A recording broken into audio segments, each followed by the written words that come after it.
Hi. I'm Matt Norton. I do the forestry work for Minnesota Center for Environmental Advocacy. I'm trained as a forester, and I also work for MCEA as a staff attorney. I've paddled this stretch of the Mississippi River, and I think everybody knows that this is an important river, not just here in the state, but nationwide.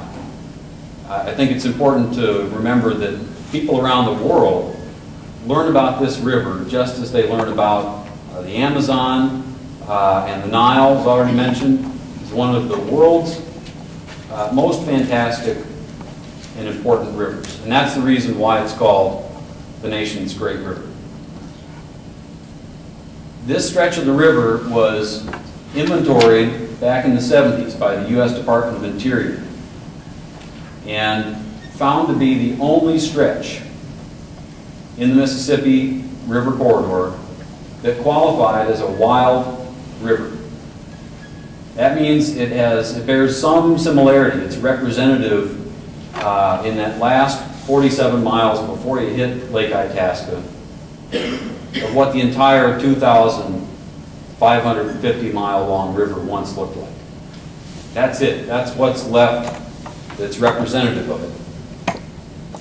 And we've got precious few of those rivers, any of those rivers in the state, classified as statewide, as this one also is classified and supposed to be managed under the Mississippi Headwaters Board guidance as a wild river.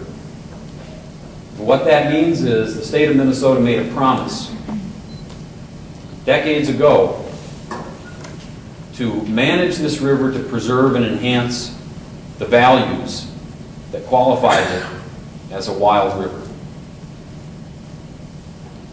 The Wisconsin State Comprehensive Outdoor Recreation Plan, the SCORP, has already been mentioned.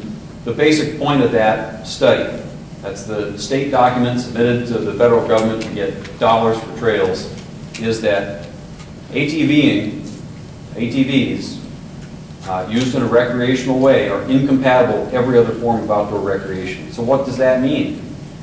In this wild river, which is a place where people who want a high-quality experience can go to canoe, that means providing access for OHVs is taking away access from the people who have very few other places to go in the state to get that high-quality outdoor recreation experience.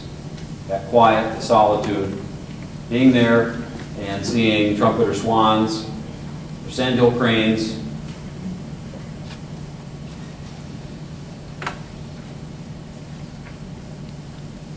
This incredibly rare river is being designated for OHV routes, despite the fact that there are massive amounts of OHV routes in all the state forests around us. You don't have to go very far. You wouldn't have to go very far on the road ditches to get around this forest. You do not need to designate routes right through the forest to provide crossings. And I'd like to say I agree with the point made earlier by the gentleman who said that the DNR has failed to apply a reasoned principle in allocating our state lands. It has completely failed to do that, and I think that people inside the DNR know that. I'd also like to, at this point, offer to the DNR a series of maps put together by DNR using U.S. government data, identifying areas with severe soils limitations, either because of wetlands or because of slope, which make designating OHV trails in those areas a terribly bad idea. Maps that identify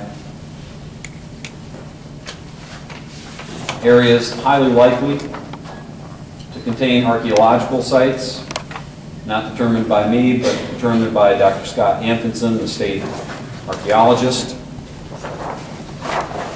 whose opinion is that OHV trails designated in areas with archaeological sites are highly likely to damage or destroy those sites, and therefore Locations designated for OHV trails should be surveyed for archaeological materials and sites.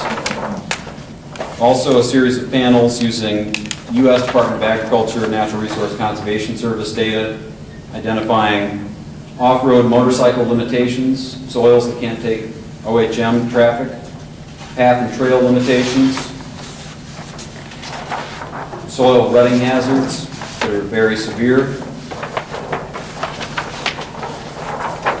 hazard of erosion on roads and trails, hazard of off-road and on-road erosion, and suitability for natural surface roads, which is what we're primarily talking about in this DNR proposal.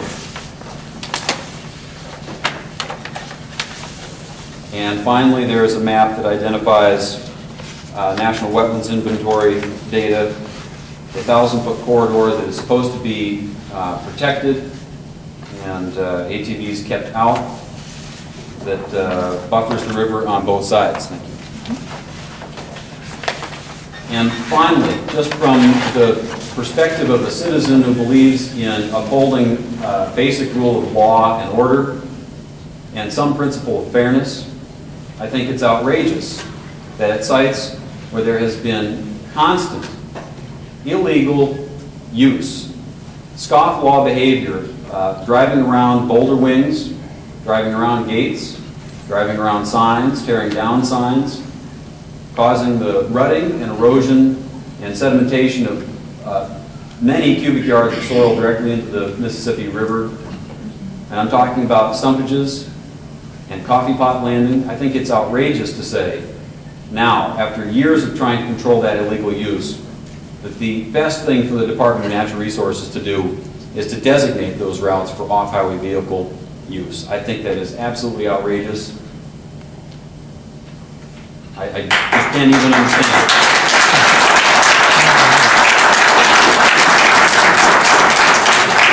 What kind of a message is that going to send?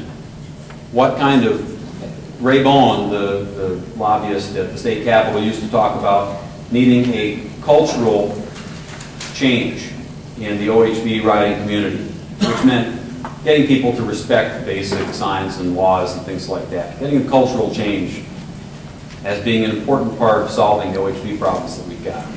What kind of message does it send to the community when, after years of trying to open up, to close these illegal routes and close down the illegal use, now we're just going to open it up? I think it's a terrible idea, and it's got to be disheartening to the people who serve us in the law and order capacity inside the department.